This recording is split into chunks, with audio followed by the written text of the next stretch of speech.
Funding is the act of providing resources, usually in a form of money, to support a need, program, or project. Funding is vital, ensuring the sustainability of certain projects. This is one of the necessities to have a successful project. Money is very important in a project or activity because it enables us to support our program. As we all know, doing community service can be considered as a non-profit activity. So non-profit activity, these are not conducted primarily to make a profit. So non-profit activities can operate in religious, scientific, research, or educational settings. Since the proponents of the activity are just a student, we need to generate and raise the funds to start up community project. Fundraising. So fundraising is vital way that non-profit organization or group may obtain the money for their operations. While fundraising involves a non-profit revenue or there are a contribution of the money and oftenly involves donation money as an outright gift, we still have to innovatively and creatively raise and generate that money. Money can produce by income generating activities. So what is income generating activities? Just like selling a product of some kind, also known as the product fundraising. So selling some homemade foods just like siomai, turon, lumpia in order to generate funds. Another fundraising activity is the signature campaign, which also be called sign for cause. So for every signature, a corresponding amount can be given by a donor to help with the project. So, halimbawa, may isang wall, tapos lahat ng magdo-donate doon is magsasign sila. So, another income yun sa inyo. So, another example is a garage sale. It can also be example of the fundraising. Students can donate items that can be sold to gain profit for the project use. So, example, the beaded student 1A, bibigay lahat ng students ng mga pwedeng ibenta just like mga old t-shirt nila na hindi na ginagamit, pwede nila yung mabenta para may income na naman silang bago. Another is the may pera sa basura project. So from the word itself, yung mga student is magko-collect ng mga basura and then they will going to sell it, which means that another income na naman yung for them. So here are the other income generating project ideas. So singing songs can work for many non-profit groups that need to raise money and stand out from the crowd. Let's give an example. So caroling during Christmas, diba?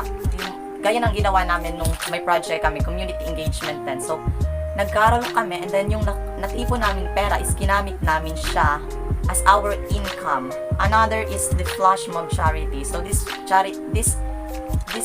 income generating project ideas na naman is about dancing. Lalo na kung may mga dancer kayong mga kaklase, pwede rin yon. So solicitation paper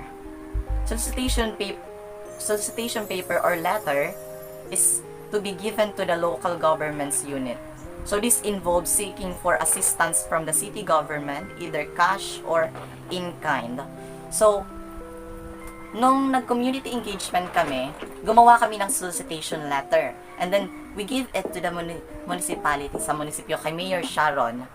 So, binigyan naman kami ng pera. Yun lang, hindi pa sapat. So, we raise and generate that money. There is no right or wrong way to fund a project, and success might be found in just one approach for a combination of ways to fund a project. Looking at different ways of funding encourages project to behave like businesses and to think creatively about how to use available resources. When a project takes a broad approaches to funding, it can give them a greater awareness on and control their finances. So, sa project talaga din, kailangan talaga ng pera, and nahasa yung mga student on how they will going to use that money. Parang natututo sila kung paano gamitin yung pera kahit nakaunti lang. Tapos they know how to generate that money by using their creative minds and be innovative. So here are the examples of the fundraising activity and community. So fundraising for the cause using plastic coin bank to solicit funds for the victims of Yolanda. Nangyari din to nung last na bagyo, diba? Meron yung mga students is nag-solicit sila para may maipon silang money, and then they can use it para makatulong sa mga biktima. Gaya na lamang ng yung other course, microfinance, may natipon silang 1,000 pesos, and then they use that fund to help those victims of the typhoon. So another example is donate using clothings for fire and flood victims in an example of community outreach program. So, as far as I remember, nagawa na to ng BEd 1A. So, yung mga piling estudyante na mayroong mga di na ginagamit na damit is they donate that t-shirts, and then yung natipo nila is pinadala sa victims ng bagyo. So, there are ways to prop up the income generating projects to finance the community service. If you are going to come up with food products, here are some tips that you can use to calculate your recipe, cost, and selling price.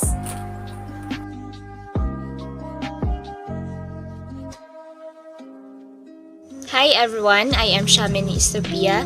So now I am going to discuss about income generating projects using food products, calculate recipe code. So step 1, write down all your ingredients and their quantities. So if you have a recipe printed out, this step is already done for you. So just use the recipe ingredients list.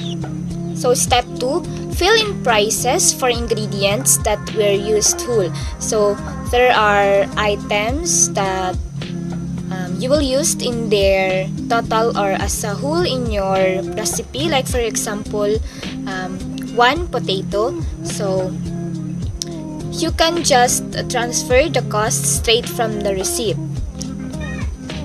Step 3, calculate partial items. So there are items that are hard to measure because you use them partially or kaunti lang, halimbawa mga paminta or asin.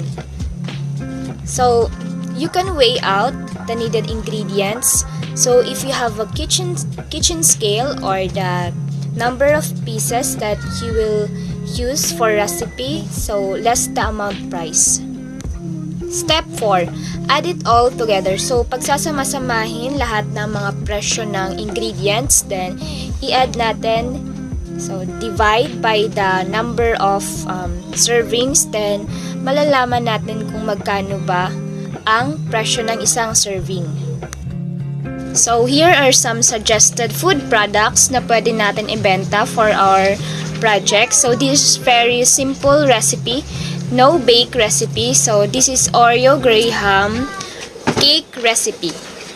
So for ingredients, 1 pack of 137 gram Oreo vanilla sandwich cookies. So pwede natin durugin or chop sa maliliit na piraso. So sunod, isang pack ng 200 grams honey graham cracker. So 2 packs of 250 ml all-purpose cream. So 6 tablespoon condensed milk. So for toppings, so this is optional naman. So pwedeng mini Oreos and crushed graham cracker. For procedures, so sa isang mangkok, pagsasama-samahin ng chilled or pinalamig na all-purpose cream, isunod ang condensed milk at dinurog na Oreos cookies. So then mix it hanggang sa mahalo ito ng mabuti. So, i-arrange ang pagkakapatong-patong ng graham sa isang lalagyan or container. So, unang ilagay ang cream at graham hanggang sa mapuno ang container. So, sa huling layer ng cream, lagyan ito ng mini Oreos and crushed grahams. So next, takpan na ito at palamigin sa refrigerator for about 2 to 3 hours. So ang resulta ay mayroong 4 na container ng Oreo Graham cake. So magkano nga ba lahat ng nagastos ng Oreo Graham cake? So bale, ang isang pack ng 137 gram ng Oreos cookies ay nagkakahalaga ng 39.95 pesos. Ang isang pack ng 200 gram honey graham crackers ay 34.50 pesos. 2 packs of 250 ml na all-purpose cream, 41.50 ang isa, so times 2, bali 83 pesos. 1 pack of 168 ml, so small can condensed milk, so 6 tablespoon ang nagamit, so bali 37.50 pesos. So for toppings, this is optional naman, so 2 packs of 23 gram mini Oreos, so 16.50 ang isa, times 2, bali 33 pesos. So for crushed graham, so pwede diba tayong gumawa nun? So for total cost of 227.99 pesos. So, for 4 na containers ng Oreo Graham cake ay nagkakahalaga ng 120 pesos per container. So, 4 times 120 is equal to 480 pesos. So, ang potential profit natin ay 252.5 pesos. Another food products na pwede natin lutuin for our income generating projects ay ang Shing Aling. So, Shing Aling is a Filipino snack made from dried, thick egg noodles, locally known as Pansit Miki. So, ingredients of Shing Aling: 1 and 1/2 pound fresh Miki noodles, 2 cups of vegetable oil, 2 teaspoon of garlic powder, 1/2 teaspoon chili powder, 1 teaspoon beef powder. So, for procedures, so una, paghaluin ng mabuti sa isang mangkok ang garlic powder, chili powder, at beef powder. So, pangalawa, i-coat ang Miki noodles sa na-mix na powder. So, prepare a white tray and arrange the noodles.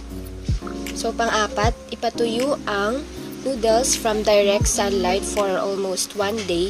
So, siguraduhin takpan ang tray ng food screen or cheese cloth sa ibabaw upang hindi malagyan ng insekto or alikabok.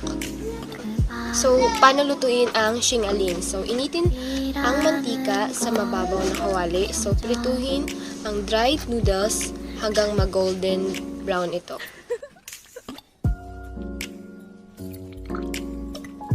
Good afternoon, everyone.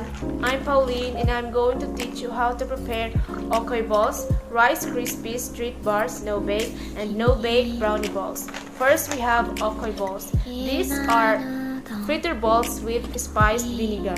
The ingredients are 7.5 tablespoon baby shrimps, 2.5 cup all-purpose flour, 2 tablespoon red chili pepper, 2.5 tablespoon chives chopped or spring onions, 2.5 cup hot water, salt and pepper, and cooking oil for frying. For dipping sauce, the ingredients are 1/4 cup vinegar, 1 small onion minced, 3 cloves garlic minced, 1/2 salt, 1/8 teaspoon ground pepper, and red chili pepper optional. Instructions are: in a regular bowl, combine all the dipping sauce ingredients. Mix it well and set aside. Using a mortar and pestle dikdikan, pound the small shrimps until it becomes mashed up. To prepare okoy, in a bowl, combine flour, mashed up shrimp, chives, red chilies, salt, and pepper. Stir it well to combine. Gradually add hot water into the bowl, one batch at a time, and continue mixing it well until it becomes a paste. Let it cool and set aside for some minutes. To make okoy balls. To mold it, prepare a small bowl of water and wet your hands every time you scoop a mixture. Scoop it with your wet hands and mold it in your 2 wet palms. it won't stick on your palm to form a ball. Do the same procedure until all mixture are formed into okoy balls. To fry okoy balls, heat enough oil for deep frying in a shallow pot. When the oil is hot, drop each ball into the hot oil. Do it in batches and avoid overcrowding the pot. Let it fry over medium heat until golden brown and crispy. Using a large slotted spoon, scoop out each balls to drain from oil. Transfer into a paper-lined bowl. Serve it in a plate hot and crispy with your spiced vinegar sauce bowl in the center. Rice Krispies Street Bars, no bake. The ingredients are 1/4 cup butter, 4 cups miniature marshmallows, 5 cups crisp rice cereal, 1 cup assorted fruity pebbles and sprinkles. Procedures: in a large saucepan, melt butter over low heat and marshmallows and stir until melted and well blended. Cook for about 2 minutes and mix constantly. Remove from heat. Add cereal, then half of candy fruit pebbles. Stir until well coated. Then, using buttered spatula or wax paper, press mixture evenly and firmly in buttered 13 by 9 inch pan. Garnish the remaining candy sprinkles and fruity pebbles on top, then let it cool. Then cut into 2 by 2 inch squares. When cool, slice and ready for sale. No-bake brownie balls. The ingredients are 3 120-gram packs of brownies, store-bought, 1/2 cup cream cheese softened, 2 tablespoons white chocolate chips, 1/2 chocolate graham crackers crushed. The procedures are: first, place brownies in a mixing bowl. Crumble brownies using a fork or your hands. Add cream cheese and white chocolate chips. Mix until combined. Second is scoop out 1-inch balls using an ice cream scooper or your hands. Roll brownie. So the next recipe is the Pinoy cheese sticks. The ingredients: 10 to 15 lumpia wrappers, 100 grams of cheddar cheese, oil for deep frying, water for sealing lumpia wrappers, and 1/4 cup of cheddar cheese. For the ingredients of ketchup mayo sauce, 1 cup of ketchup, 1/2 cup of mayonnaise, 2 cloves of garlic minced, 3 tablespoons of fresh parsley or cilantro minced, salt to taste, ground black pepper to taste. Just mix and combine all ingredients in a bowl. For the procedure, the first step is slice the cheese into 10 to 15 sticks, each about 3 inches long and 1/2 inch wide. Put each sticks in a lumpia wrapper and seal each. The second step, deep fry each cheese sticks until golden brown and crisp. The third step, remove from pan and drain on paper towels. The last step, in the plastic canister, put cheese powder and fried cheese sticks. Cover and shake it until cheese sticks are evenly coated with cheese powder. Serve hot with your mayo ketchup sauce. Next, no-bake recipes, the chocolate peanut butter macaron. The ingredients: 2 cups of sugar, 1/2 cup of butter, 1/2 cup of milk, 1 teaspoon of vanilla, 1/2 cup of peanut butter, 3 cups quick cooking oats, 1 cup shredded coconut, and 1/4 tablespoon of cocoa, and 1/8 teaspoon of salt. The procedure for milk peanut butter mixture: in a saucepan, combine sugar, butter, milk, vanilla, and peanut butter over medium-low heat. Let it boil for 1 minute. For the dry ingredients, the first step is stir together oats, coconut, cocoa, and salt in a mixing bowl. The second step, pour the milk and peanut butter mixture over the dry ingredients and mix. The third step is scoop mixture with a spoon and drop it on wax paper lined tray. Freeze it for 3 minutes and take it out of the freezer to shape it into perfect round shape using the palm of your hands. Place it back in the refrigerator to let it cool.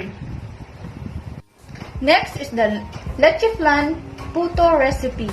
The ingredients: 325 grams of condensed milk, 4 eggs, yolks only, 1 cup of flour, 1 tablespoon of baking powder, 130 grams of milk, 20 grams of water, 1 egg, 1 tablespoon of butter melted and cold, 1 pinch of salt, 1/2 cup of sugar. For the procedure, the first step: combine the egg yolks and condensed milk in a small bowl and set aside. The second step, in a separate bowl, combine flour, baking powder, sugar, milk, egg, butter, and salt and set aside. The third step, lightly grease puto molds with melted butter. Pour leche flan mixture into puto molds until 1/3 full and steam for 3 minutes until set but not fully cooked through. The fourth step, pour the puto mixture over the leche flan mixture and steam for 10 more minutes. The last step, let the leche flan puto cool for 10 minutes before unmolding and serve. A few tips to make this fun dessert strain. The leche flan before adding it into the molds. Make sure you also leave space for the puto to rise so fill in your molds. Only 3/4 of the way. Lastly, allow the leche flan puto to cool down before you unmold.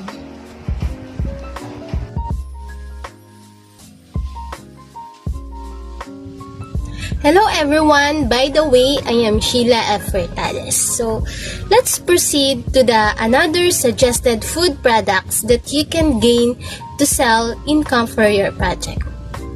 So, another sample recipe is the no-bake s'mores bars. So, the ingredients are the following: 6 tablespoons butter melted, 2 cups Graham cracker crumbs, 250 grams dark chocolate or milk chocolate, good quality, 1/2 cup all-purpose cream, 1 cup mini marshmallows. So, here are the procedures. First, combine butter and Graham cracker crumbs in a bowl. Press mixture onto the bottom of an 8x8 inch pan lined with parchment paper. Refrigerate for at least 1 hour. Second, place chocolate in a heat-proof bowl. Place bowl on top of a pot of simmering water. Stir until melted. Remove bowl from heat and add cream. Mix until smooth. Lastly, pour chocolate mixture top of prepared crust. Sprinkle with marshmallows.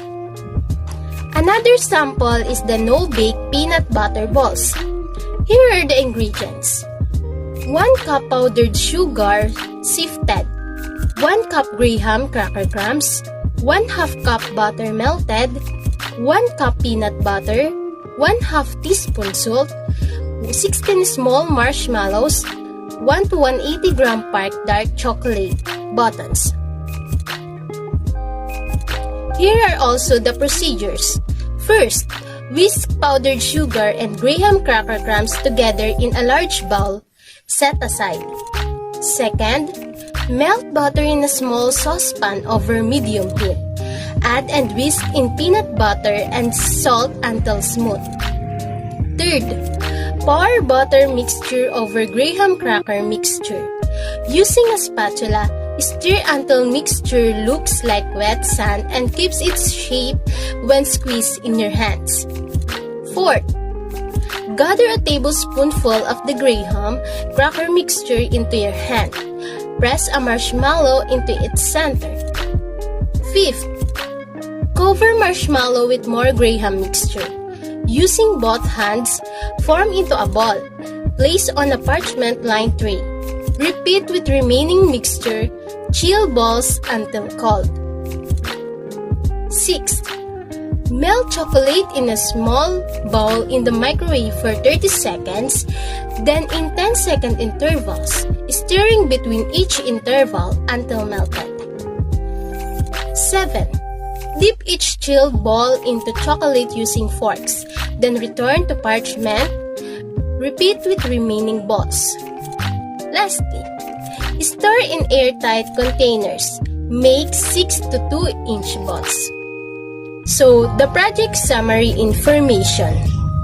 To be able to monitor and evaluate the income-generating project, a project summary information should be made. The project's overview or project summary is a tool that allows the most important requirements for your activities to be selected in order to interpret them and take efficient decisions. It also offers you a balance between what was planned and what has been consumed so you can better manage the project cost. So, every project have its own summary. So, in the project summary, it is generally helpful in maintaining and handling all the data related to the project in a way that is easy to understand and manage about its content that are basically made up of information about status of the project. Good day everyone. I'm going to report about beaded bracelets. Beaded bracelets are easy to make. Sets of beads of a diverse range of shapes, colors, and sizes are inexpensive to buy and are lapped up by consumers of all ages looking to purchase funky and inexpensive jewelry. So beaded bracelets are very easy to make and are also very cheap or inexpensive. That is also available for all ages. And this is how to make a beaded bracelet. Step 1. Consider using elastic if you are a beginner. Clear elastic thread comes in many different thickness. Elastic cords have a thread or fabric covering. So if you are still a beginner, you must consider to use elastic thread first. And step 2. Try using wire if you are more advanced. Consider using memory wire for a fun spiral bracelets.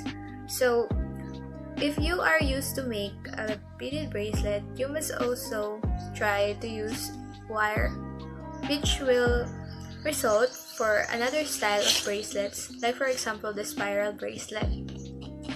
And step 3, know that some beads work better with certain types of string. So, some beads are for the elastic thread and some works for wires. So step 4, choose your beads. So there are a lot of kinds of beads and these are plastic beads. Plastic beads are the least expensive and come in many different shapes and colors. Another one is glass beads. Glass beads are beautiful and come in many different colors.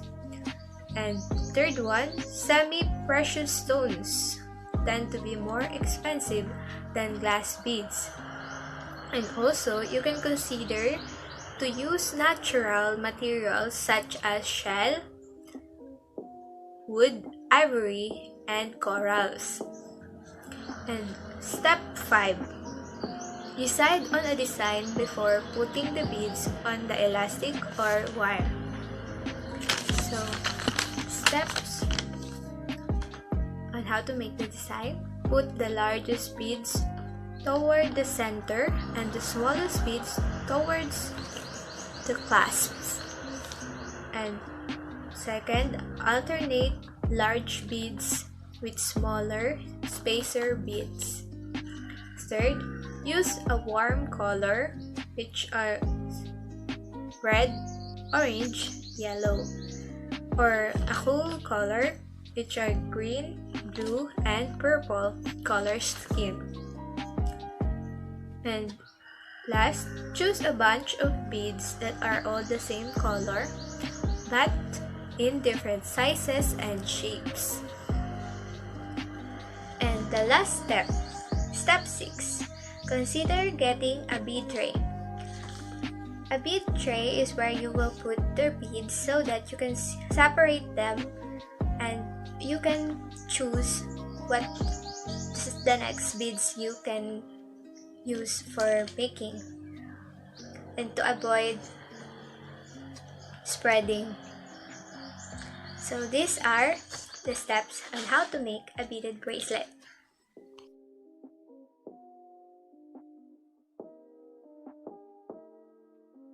So, making a stretchy bracelet. Stretchy bracelet is made by stringing beads onto the elastic cord. It is very easy to make and very easy to wear because it doesn't have clasp and you just need to roll them on and off over your hand. So, in making a stretchy bracelet, you need to follow the steps. Okay, so step 1, you need to gather your supplies. So, here's a list of supplies that you will need. First, beading elastic or cord, beads, scissors, tape or binder clip, and super glue. Okay, so in choosing elastic or cord, you need to choose an elastic that is meant for jewelry making because there's an elastic that is used for sewing. So you need to choose the elastic that is for jewelry making. So, in second step, you need to measure your wrist and put the elastic a little bit longer. Don't cut it too short because you can't adjust it at the end. You can leave at least 3 inches at both sides to tie your knot. Okay, so step 3, you need to stretch the elastic. Step 4, fold some tape over one of the ends of the elastic. You need to put tape para di malaglag yung mga beads habang nilalagay mo sa elastic. So, step 5, put the beads onto the elastic. Step 6, keep adding beads until you have the length that you want. Step 7, take the tape off and tie a square or surgeon knot. Step 8, try to slide the knot under one of the adjacent beads. Step 9, wait for the glue to dry before wearing your bracelet. So here's a tip for you in making a stretchy bracelet. It is always better to cut the elastic too long because you can shorten it. Kasi if you cut it too short or just the measure of your wrist, you can't shorten it anymore. You can't adjust it anymore. So you will need to start over. That's why, cut the elastic too long for better result. And also try making several beaded bracelet and wearing them together for a boho chic look. Also, you can create some beaded bracelet. Pwede mo siyang ipamigay, ipangregalo, or ipagbili online or at some craft fairs. So here are some craft for income generating project.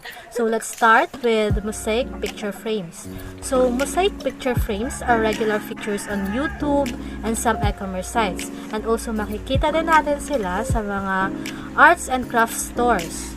They are beautiful, fun to create too, and it is an easy craft to make for a profit. So another craft is pattern picture frames. So it is another picture frame idea that is incredibly cheap, easy, and fun to make. Okay, so you just need to paint the palette frames in a coffee color and you can sell them for a profit. So another profitable craft is wire wrap bead rings. So wire wrap bead rings are cheap and easy to make and can be made into a range of styles and designs. This wire wrap bead rings is an easy jewelry project that doesn't need a lot of supplies, and I think it only takes like 5 to 10 minutes to make these rings.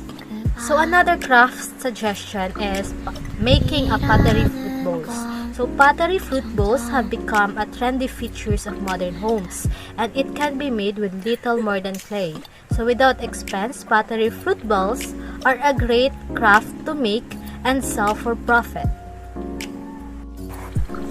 So another one is making a flower crown. So we all know that flower crowns are very popular accessories used in weddings, festivals, promenade, or parties and other occasions. So, what's more in this eye-catching headwear is that it is very cheap and easy to make, involving a little more than fabric flowers, a headbands, and creativity to make it more pleasing to the eyes. So, another profitable craft to make are children's headbands. Children's headbands never fails to hit amongst children or little girls. The material used in making this headband are inexpensive and you can sell them for a tidy profit. So another one is vintage button necklace. Okay, so with just a few buttons and a necklace chain, you can create a stunning vintage button necklace. So vintage button necklace is one of the easiest and most desirable craft to make and sell for a profit. Next is the clay keychain. Another easy to make and profitable craft are clay keychain that are being lapped up by consumers wanting an arty, handmade keychain, often with personalized initial or wording set within the clay. Clay keychain is a kind of utility gift that will come in handy and can fit all gender and sizes. It is almost an inexpensive gift or craft. Clay keychains are available in wide ranges of themes, colors, and style. They are so versatile that they can be suitable gift for every age group. Another is the homemade candles. It is also one of the income-generating project suggestions. Homemade candles or making candles is an easy skill to learn, which once mastered can pull in a nice profit. People never tire from buying candles for their homes and as gifts. So purchase some wax and get candle making for a craft that is easy and profitable to make and sell. We have also the homemade lip balm. Lip balm will always be in demand. Why? Because most people usually use it. And it's super easy and cheap to make, requiring not much more than some beeswax, coconut oil, cocoa butter, and if you are going to make strawberry flavored lip balm, we are going to add strawberry flavored oil. It is also being suggested in the income generating projects, the comic book magnets.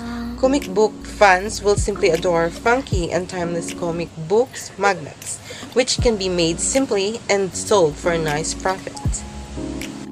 Then we have the personalized letter art. Personalized letter art will never go out of fashion and it is very profitable craft to make and sell. Simply sketch some black letters, cut them out and apply them to a funky background to grab the attention of the customers. Other income generating project also includes making a pallet coaster. So what is this pallet coaster? Pallet coaster is an item used to rest drinks upon. This protects the surface of a table or any other surface where the user might place a drink. This can also stop hot drinks burning the table surface. Next is the velvet pillows. It is soft and luxurious. These pillows are a rich addition to any sofa or a chair. With their plush texture and down insert, you'll love how they feel and freshen up your space. We have also the DIY bath bombs. DIY bath bombs often molded into a small sphere. It has an unleashing pleasant aroma and filling your bath with a pop of color. So it's very interesting craft for income generating project. Also included the crushed glass coaster, the decorative champagne flutes, metal roses, DIY lace bowl, upcycled knife holder, the pallet clock, sheet metal pendant necklace, and the glass pebble magnets. These suggested profitable can be found usefully in internet website. Find out materials and procedure on how to make your own income generating projects to finance your group activity. These income generating projects serve as a venue for hands-on training students and other interested individuals or groups and future entrepreneurial capabilities. There is a need for them to learn by doing. And for the last part, we have the sample of project summary information for income generating project. First, of course, we have the heading. Second, this includes the title. What would be the title of our activity? It includes also the proponents, which the persons who generate the project, also venue, where it will be held, as well as we should also consider the date we started and the date we finished the project. We have also clients. Client is a group of persons who buys a product or uses a service from your product that you sell for profit. Next, we have the work plan. It can be presented in a table form. It includes major activities, budgetary requirements, example for production project, particularly item, period, and cost. Also included for equipment, supplies, and tools. You should also consider the procedure in making your product, the food or product cost on how much it costs or how much you sell it. Of course, you should also include in your project summary information the total income, your total expenses, and your net profile. And lastly, you should include your group name, your team leader, as well as your group members as part of your project summary information for income generating project.